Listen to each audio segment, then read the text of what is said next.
All right, I think I'm on chapter 10, part 2 maybe? Nope, chapter 11, part 2. Sorry about the interruption. I am going to pick up hopefully where I left off. In fact, I think I'm going to go back a little bit, okay? Um, Remember, they stopped the train because there's no more track. But they still sold tickets, but didn't tell the everyone that there was no track. So supposedly they were supposed to already have set up their own way to get to where the rest of the track is. Okay, but the papers announced the opening of the railway throughout. What would you have, officer? The papers were mistaken. Yeah, you sell tickets from Bombay to Calcutta, reported Sir Francis, who was growing warm. No doubt, replied the conductor, but the passengers know that they must provide means by transportation for themselves from Colby to Allahabad. Sir Francis was furious. Passepartout would willingly have knocked the conductor down and did not dare to look at his master. Sir Francis, said Mr. Fogg quietly, we will, if you please, look about for some means of conveyance to Allahabad. Mr. Fogg, this is a delay greatly to your disadvantage. No, Sir Francis, it was foreseen. What? You knew that the way. Not at all, but I knew that some obstacle or other would sooner or later rise on my route. Nothing, therefore, is lost. I have 2 days, which I have already gained, to sacrifice. A steamer leaves Calcutta for Hong Kong at noon on the 25th. This is the 22nd, and we shall reach Calcutta in time. There was nothing to say to so confident a response. It was but true that the railway came to a termination at this point. The papers were like some watches, which have a way of getting too fast, and it had been premature in their announcement of the completion of the line.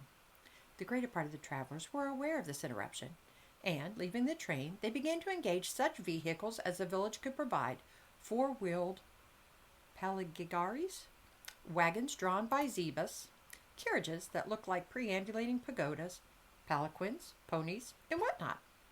Mr. Fogg and Sir Francis Cromarty, after searching the village from end to end, came back without having found anything. I shall go afoot, said Phileas Fogg. Passepartout, who had now rejoined his master, made a wry grimace as he thought of his magnificent but too frail Indian shoes. Happily, he too had been looking about him, and after a moment's hesitation said, Monsieur, I think I have found a means of conveyance. What? An elephant. An elephant that belongs to an Indian who lives but 100 steps from here. Let's go and see the elephant, replied Mr. Fogg. They soon reached a small hut, near which, enclosed with some high palings, was the animal in question. An Indian came out of the hut, and at their request conducted them within the enclosure. The elephant, which its owners had reared, not for a beast of burden, but for warlike purposes, was half domesticated.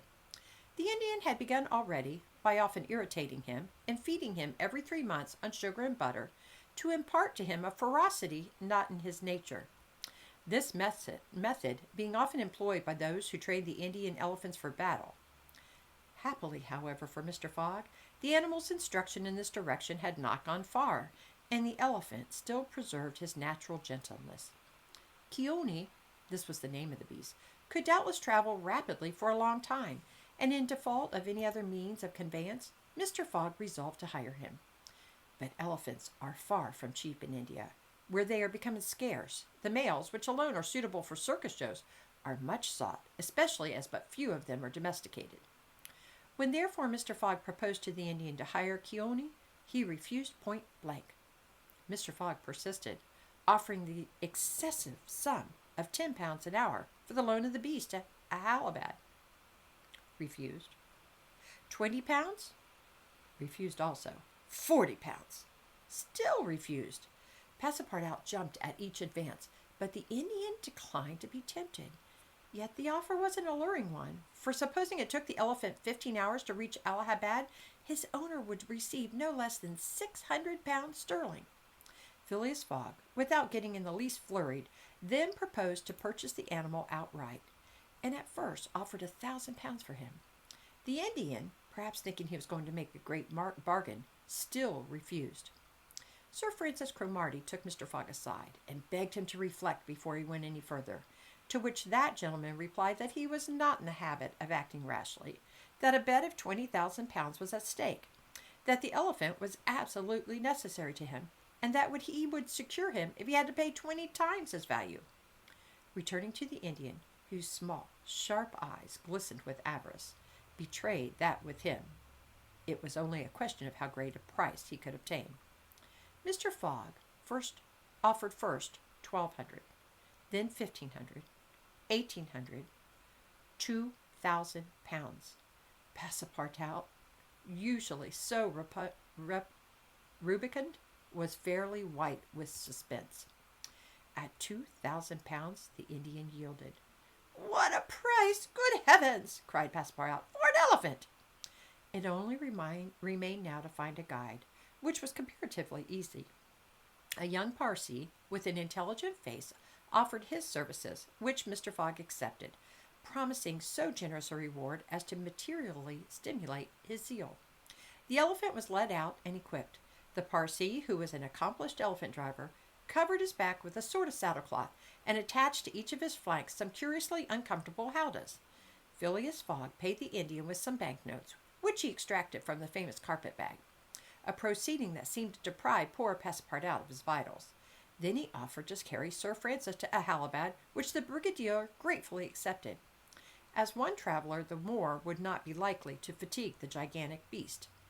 Provisions were purchased at Colby, and while Sir Francis and Mr. Fogg took the howdahs on either side, Passepartout got astride the saddlecloth between them. The Parsee perched himself on the elephant's neck, and at 9 o'clock they set out from the village, the animal marching off through the dense forest of palms by the shortest cut. That's chapter 11.